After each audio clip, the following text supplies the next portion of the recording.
Hi guys, and welcome to my March favorites video, which is going to be a bit different than most favorites videos because it's also going to be a reading wrap-up. I didn't want to make two separate videos, like one about favorites and then one about reading wrap-ups, because my channel is not just like one thing, it's not just booktube, it's not just like whatever.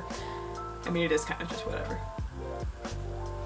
Anyway, so what I'm going to do is I'm going to start with a reading wrap-up, and it's not going to be a long one because I'm not going to go into depth about the books really. I'm just going to kind of tell you what I read, what I rated the books on Goodreads, and maybe like a quick thought on if I liked it or not. And then I'm going to go into my favorites and I'll talk about my favorite books a little bit more in detail, because I don't want this video to be like 5 hours long. So let's do it. The first book I read this month was Salt to the Sea by Rita Sepetys, and I give it 5 out of 5 stars on Goodreads. The next two books I read were books I had to read for school, and they were from this anthology that I have for my English class. But I decided to count them towards my Goodreads goal because they're long enough to be considered like books or plays. Well, one of them's a play, the other one's kind of a book. So the first book I read for school was The Importance of Being Earnest by Oscar Wilde, and I rated that 5 out of 5 stars. I loved it. And the other book I had to read for school was Heart of Darkness by Joseph Conrad, and I gave it 3 out of 5 stars. I probably would have given it a 2 because I enjoyed it at about a 2 level, but I could tell that it was well written, so I kind of gave it an extra star even though I didn't really love reading it.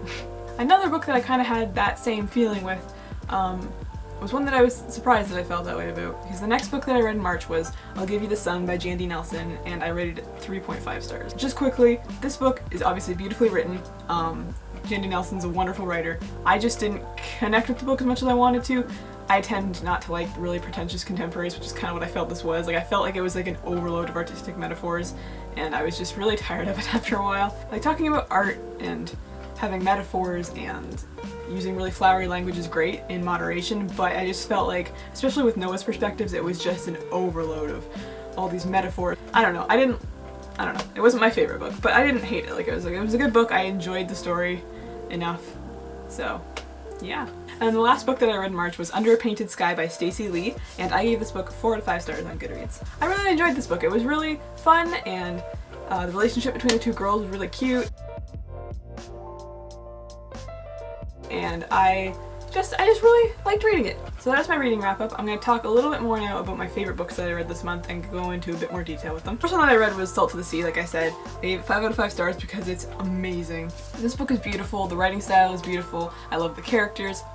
Okay, not all the characters, there's one character who's like a huge jerk, but like I understand his purpose in the story. Yeah, and it's kind of about an event that happened during World War II that I didn't know a lot about, and not even just the event itself, but kind of everything surrounding it. Like, yeah, you hear a lot about like the Holocaust and like some of the battles that happened during World War II, but I didn't know this entire other side of like what Russia was doing and what was happening to people in other European countries. Even though I've studied World War II a bunch in school, but I still haven't learned about that. Anyway, I don't really know what else to say about this other than it's beautiful and you should read it, especially if you're a fan of historical fiction. And even if you're not, I know people that don't like historical fiction that read this and loved it, so check it out. And then my other favorite book that I read this month that is just in an anthology, so I don't really have a physical copy of it, is The Importance of Being Earnest by Oscar Wilde. I'm the type of person that generally likes classic books. Like, I love Jane Austen, I've read a bunch of the Bronte sisters things. I really like Shakespeare. I'm one of the few people that I know that really loves reading Shakespeare in school, and I'm actually considering taking a whole course on it next year in university, which I'm kind of excited about. Anyway, I've never really read Oscar Wilde before, so this was kind of my first experience of his writing, and this play is incredible. It's so funny. It's a play that kind of satirizes the English upper class. Like, everything they're saying is very ridiculous, but it's said in such a serious way that it's really funny. It's like they're saying these completely absurd things that they absolutely believe are true and that make sense to them, but like to a modern audience and even to the audience back in the time that it came out, they would have been a little more skeptical of it and would have found it really hilarious.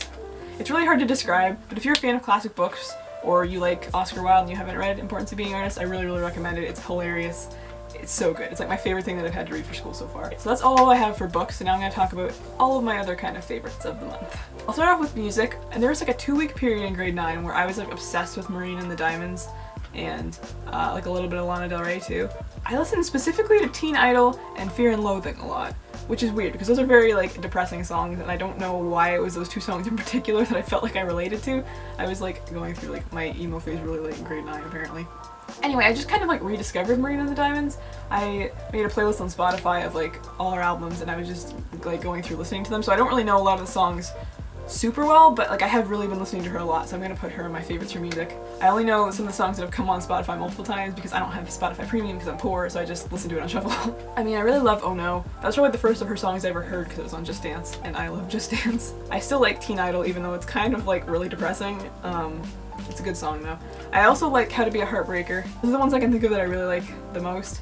But like I love all of her music. Like there hasn't been a song that has come on that I've listened to that I haven't liked so far, so yeah. Now for movies slash TV, which is going to be a bit of a bigger chunk, I think. Now I've been watching this TV show and it hasn't been just in March, but I finished it in March, so I figured I'd talk about it now. And that's Downton Abbey. I started watching the show with my mom. We have been kind of not really binge watching it, but we'd sit down and watch like 3 or 4 episodes at once.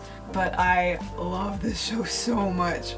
Oh, it's so good. It's so good. I love period dramas, like specifically the drama. I love the drama in this show. Like it's crazy. This kind of stuff would not happen to like anyone else on earth. Like it's just like terrible things keep happening and just like this family has so much drama. I can't believe it, but it's so good. I do feel like it got slightly less good after the end of season 3, I want to say. For certain reasons that I won't spoil, but a certain character is not on the show anymore after that point, and I started to, not that I didn't like it as much, but I feel like without that character it was missing something. I don't know. Yeah, I don't know what my favorite season was, probably 2 or 3.